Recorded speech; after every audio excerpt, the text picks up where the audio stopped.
السلام علیکم جی، مائی نیم از اسما شیخ، welcome to my channel. حاضر ہوں آپ کے لیے ایک اور انٹرسٹنگ سا ٹاپک لے کر۔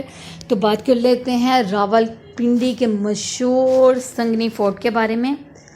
پہلے میں آپ کو کچھ بتاتی چلوں۔ پوٹوہار سطح مرتفع کے بارے میں سب سے زیادہ دلچسپ چیزوں میں سے ایک اس علاقے میں بکھرے ہوئے قلعوں کا مجموعہ ہے جو مختلف ادواروں اور طاقوں سے تعلق رکھتا ہے جنہوں نے ایک بار زمین کو فتح کیا تھا۔ ان میں روہتاس قلعہ، قلعہ راوت اور اٹک قلعہ اور سطح مرتفع کو سمجھانے کے لیے بہت سی دوسری جگہیں شامل ہیں۔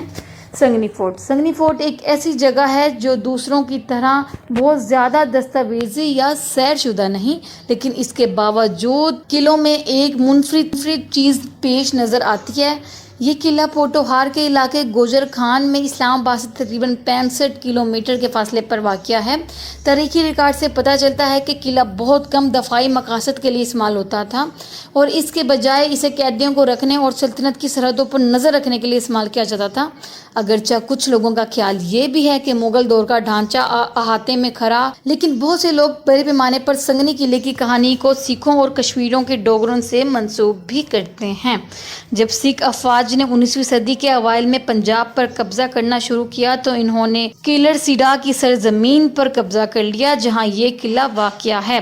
کچھ دیہاتیوں کا کہنا ہے کہ قلعے کی موجودہ ورژن غریب مسلمان ڈھوگ یعنی کہ جنہیں کاریگر اور کسان جو مالدار ہندو اور سکھ املاک کے مضافات میں رہتے تھے ان کو کہا جاتا ہے۔ ان کو باہر رکھنے کے لیے بنایا گیا تھا۔ سکھ کمانڈر گلاب سنگھ ڈوگروں نے پہلی انگلو سکھ جنگ کے بعد جب 1847 میں کشمیر پر قبضہ کیا تو قلعہ اس کے آس پاس کے علاقوں کو اپنے پاس رکھا۔ یہ قلعہ ایک پہاڑی کی چوٹی پر واقع ہے جسے نیچے کے خوبصورت دیہاتوں یعنی سوئی چمیاں اور ڈھوک لاس کے شاندار نظارہ پیش کرتا ہے۔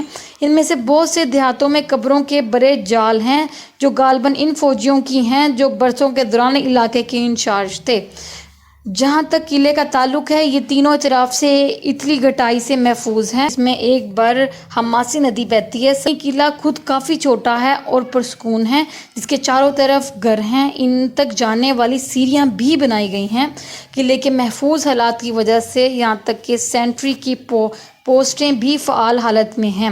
1849 میں جب انگریزوں نے گرجن ٹاؤن قائم کرنے کی حکم دیا تو پنجاب پر قبضہ کیا تو قلعے کو چھوڑ دیا گیا، تاہم اس جگہ کو روحانی مشقوں کے لیے دوبارہ استعمال کیا گیا۔ صوفی بزرگ حضرت عبدالحکیم مبینہ طور پر ایک عرب تھے جو ایران کے راستے برصغیر میں آئے اور ڈوگرا حکومت کے وقت اس علاقے میں آباد ہوئے۔ اگرچہ اسے سپاہیوں کو تبلیغ کرنے کے لیے قلعے میں جانے کی اجازت نہیں دی گئی، لیکن وہ قریبی گاؤں میں جا بسے جہاں اس نے گاؤں والوں کے درمیان ایک اہم پیروکار اکٹھا کیا۔ ان کے مزار کے نگراں کے مطابق گاؤں کے کچھ لوگوں نے ولی کو ان کی موت کے 50 سال بعد خواب میں دیکھا۔ ولی نے انہیں حکم دیا کہ وہ اپنی قبر کو قلعے کے احاطے میں منتقل کر دیں اور انہوں نے ایسا ہی کیا۔ ان کا مزار آج بھی قلعے کے بیچوں بیچ کھڑا ہے، اسے اب بھی سنگنی شریف کہا جاتا ہے۔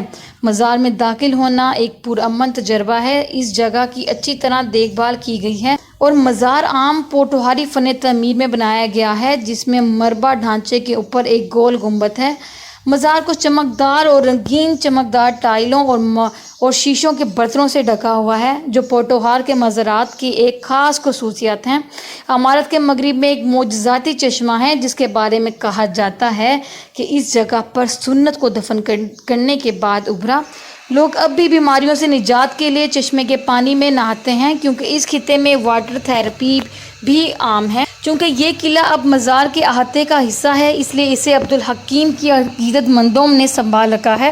تاہم ملک بھر میں سیاحت کو فروغ دینے کے لیے حکومت کی جانب سے حالیہ منصوبوں میں سنگنی قلعے کو سطح مرتفع کے ایک معجزہ ورثے کے راستے میں شامل کیا گیا۔ اس سے سیاحوں کو علاقے کے دیگر قلعوں میں سنگنی قلعے کی جگہ کو سمجھنے کا ایک اچھا موقع ملے گا۔ جب تک ایسا نہیں ہوتا وہ لوگ جو خطے کے منفرد تاریخوں میں دلچسپی رکھتے ہیں اور وہ بھی مزار اور قلعے کے احاطے کا دورہ کر سکتے ہیں جو کہ پوٹوہار سطح مرتفع کے اندر سکھ اور کشمیری تاریخ کا ایک منفرد پہلو پیش کرتا ہے۔ جی تو یہ تھی ایک چھوٹی سی ویڈیو جو تھی سنگنی فورٹ کے بارے میں جو کہ راول پنڈی میں واقع ہے، اور اگر میری ویڈیو اچھی لگی ہو تو ویڈیوز کو لائک اور چینل کو سبسکرائب کر دیجیے گا۔ تب تک کے لیے اللہ حافظ۔